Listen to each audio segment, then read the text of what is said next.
തിരുവനന്തപുരത്ത് പാമ്പുകടി ഏറ്റ് കുട്ടി മരിച്ചതുമായിട്ട് ബന്ധപ്പെട്ട് ചില കാര്യങ്ങൾ എനിക്ക് പറയാനുണ്ട്. അതിനു മുമ്പ് ഞാൻ ഈ കാണിച്ചിരിക്കുന്ന 2 വീഡിയോകൾ ചെറിയ വീഡിയോകളാണ്. അതൊന്നും നിങ്ങൾ കാണുക. അതിനുശേഷം ഞാൻ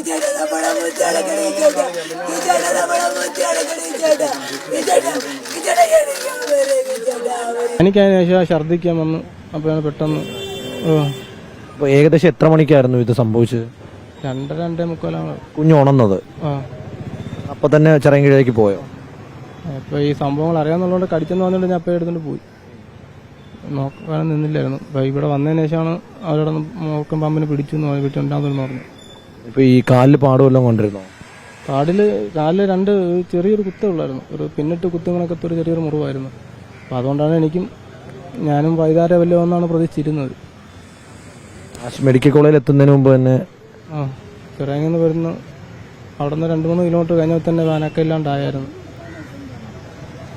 പിന്നെ കൊണ്ടുവന്ന് നോക്കാമെന്നുള്ളതിൽ വന്ന വൈഫും കൂടെ ഉണ്ടായിരുന്നു. അതുകൊണ്ട് എനിക്ക് കൂടുതലും പെട്ടെന്ന് നോക്കാൻ പറ്റില്ല. നേരെ ഇവിടെ കൊണ്ടുവരണം എന്നുള്ള ഇതുള്ളായിരുന്നു.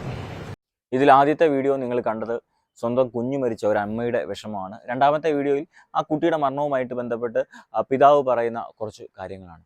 ആദ്യത്തെ മരണം, അതായത് ഈ ആഴ്ചയിൽ അല്ലെങ്കിൽ കഴിഞ്ഞ ദിവസങ്ങൾക്കുള്ളിൽ 2 മരണങ്ങളാണ് പാമ്പ് കടിച്ച് കേരളത്തിലുണ്ടായിരിക്കുന്നത്. ഒന്ന് തൃശ്ശൂരും ഒന്ന് തിരുവനന്തപുരത്തും. ഈ ആദ്യത്തെ മരണത്തെ സംബന്ധിച്ച് അത് കുട്ടിയെ പാമ്പ് കടിച്ചു, അതിൻ്റെ സിസ്റ്റത്തെ ഞാൻ വിമർശിക്കാനായിട്ട് ആഗ്രഹിക്കുന്നില്ല. പക്ഷേ ഈ കേസിൽ, രണ്ടാമത്തെ കേസിൽ സിസ്റ്റത്തിൻ്റെ കൃത്യമായിട്ടുള്ള മിസ്റ്റേക്ക് ഉണ്ട് എന്നുള്ളതാണ് വസ്തുത. നിങ്ങൾ പഠിച്ചു കഴിഞ്ഞാൽ മനസ്സിലാവും. ഈ കുട്ടിയെ പാമ്പ് കടിക്കുന്നു, തിരുവനന്തപുരത്തുള്ള ഈ കുട്ടിയെ പാമ്പ് കടിക്കുന്നു. പാമ്പ് കടിച്ച സമയത്ത് തന്നെ ഈ കുട്ടി അറിയുന്നു മൂർഖൻ പാമ്പാണ് കടിച്ചത്. അതിനുശേഷം കുട്ടി മാതാപിതാക്കളെ അറിയിക്കുന്നു. ആ കുട്ടി അറിയിച്ചത് പ്രകാരം മാതാപിതാക്കൾ കുട്ടിയെ ആശുപത്രിയിലേക്ക് കൊണ്ടുപോകുന്നു. ആശുപത്രിയിൽ കൊണ്ടുപോകുന്ന താലൂക്ക് ആശുപത്രിയിലേക്കാണ് കൊണ്ടുപോകുന്നത്. അപ്പോൾ താലൂക്ക് ആശുപത്രി കൊണ്ടുചെല്ലുന്ന സമയത്ത് താലൂക്ക് ആശുപത്രിയിൽ ആ കുട്ടിക്ക് വേണ്ട ട്രീറ്റ്മെന്റ് ലഭിച്ചില്ല എന്നാണ് പറയുന്നത്. അത് ആന്റിവനം ഉള്ള താലൂക്ക് ആശുപത്രി തന്നെയാണത്. ആന്റിവനം ഉള്ള ആശുപത്രിയിലേക്ക് തന്നെയാണ് പോയത്. ആന്റിവനം ഇല്ലാത്ത ആശുപത്രിയിലേക്കാണ് പോയതെങ്കിൽ നമുക്ക് പറയാം മാതാപിതാക്കൾ പരിശോധിക്കാതെ പോയി എന്ന് വേണമെങ്കിൽ പറയാം. പക്ഷെ മാതാപിതാക്കൾ കുട്ടിയെ കൃത്യമായിട്ട് ആശുപത്രിയിൽ എത്തിച്ചപ്പോൾ പോലും കുട്ടിക്ക് ട്രീറ്റ്മെന്റ് നൽകാനായിട്ട് സാധിച്ചില്ല എങ്കിൽ അത് സിസ്റ്റത്തിന്റെ വലിയ പിഴവാണ്. നമ്മൾ മനസ്സിലാക്കേണ്ട ഒരു കാര്യം, നമ്മുടെ നാട്ടിലെ, അതായത് എനിക്ക് പേഴ്സണലായിട്ട് എക്സ്പീരിയൻസ് ഉള്ളതാണ്. 2025 മാർച്ച് മാസം 30-ആം തീയതി അതിരാവിലെ എൻ്റെ അമ്മയ്ക്ക് ശാരീരികമായിട്ടൊരു ബുദ്ധിമുട്ടുണ്ടാകുകയും ഞാൻ അമ്മയും കൊണ്ട് ഞാനും എൻ്റെ സുഹൃത്തുക്കൂടെ ആശുപത്രിയിലേക്ക് കൊണ്ടുപോവുകയും ചെയ്തു. പാമ്പാടി താലൂക്ക് ആശുപത്രിയിലേക്കാണ് കൊണ്ടുപോയത്. ആ സമയത്ത് അവിടെ ഒരു ഡോക്ടർ പോലും ഇല്ലായിരുന്നു എന്നുള്ളതാണ് വസ്തു. അതുപോലെ നമ്മുടെ പല താലൂക്ക് ആശുപത്രികളിലും രാത്രിയിൽ ഒരു മനുഷ്യനെ കൊണ്ട് ചെന്ന് കഴിഞ്ഞാൽ അവർക്ക് വേണ്ട ട്രീറ്റ്മെന്റ് കൊടുക്കാനായിട്ടുള്ള ഡോക്ടറോ മറ്റ് സൗകര്യങ്ങളോ ഇല്ല. ഏതെങ്കിലും ഒരു സിസ്റ്റർ ഡ്യൂട്ടി കാണും. ആ സിസ്റ്റർ നമ്മളെ ടേക്ക് കെയർ ചെയ്യുമെന്നല്ലാതെ വേറെ ഒന്നുമില്ല. ഒരു ഹാർട്ട് അറ്റാക്ക് ഉണ്ടായ ഒരു രോഗി ചെന്നാലോ, അല്ലെങ്കിൽ പാമ്പ് കടിച്ച് രോഗി ചെന്നാലോ, പെട്ടെന്നൊരു ശാരീരിക ബുദ്ധിമുട്ടുണ്ടായ രോഗി ചെന്നാലോ അവർക്ക് വേണ്ട അടിസ്ഥാനമായിട്ടുള്ള അല്ലെങ്കിൽ ഏറ്റവും ബേസിക് ആയിട്ടുള്ള ട്രീറ്റ്മെന്റ് കൊടുക്കാൻ പോലും ഡോക്ടേഴ്സ് നമ്മുടെ താലൂക്ക് ആശുപത്രികളിൽ ഇല്ല എന്നുള്ളത് വലിയ വസ്തുതയാണ്. ഇനിയെങ്കിലും ഇതുപോലത്തെ സംഭവങ്ങൾ ഉണ്ടാകുമ്പോൾ മാതാപിതാക്കൾക്ക് ചെയ്യാൻ പറ്റുന്നൊരു കാര്യം എന്ന് പറഞ്ഞു കഴിഞ്ഞാൽ നേരെ അത്യാവശ്യം കൊള്ളാവുന്ന ഒരു ആശുപത്രിയിലേക്ക് കൊണ്ടുപോകുക എന്നാണ്. നമ്മുടെ സിസ്റ്റം ഇങ്ങനെയാണ്. നിങ്ങൾക്ക് ഒരു പക്ഷേ നിങ്ങൾക്ക് പൈസ ഇല്ലാത്തവരായിരിക്കും, നിങ്ങൾക്ക് സാമ്പത്തിക സ്ഥിതി ഇല്ലാത്തവരായിരിക്കാം.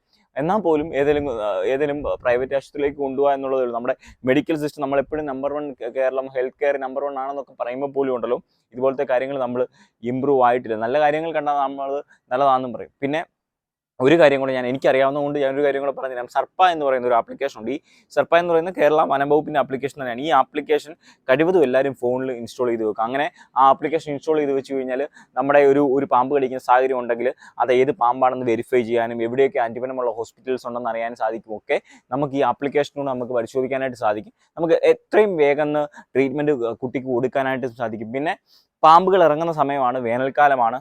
തണുപ്പ് തേടി ഇവറ്റകൾ വീടിനകത്തേക്ക് കയറി വരുന്ന സാഹചര്യമുണ്ട്. അതുകൊണ്ട് തന്നെ ചുറ്റുപാടും ക്ലീൻ ആക്കി ഇടുക, ജനലുകൾ അടച്ചിട്ട് കിടന്നുറങ്ങുക എന്നൊക്കെ നമുക്ക് ചെയ്യാവുന്ന കാര്യമാണ്.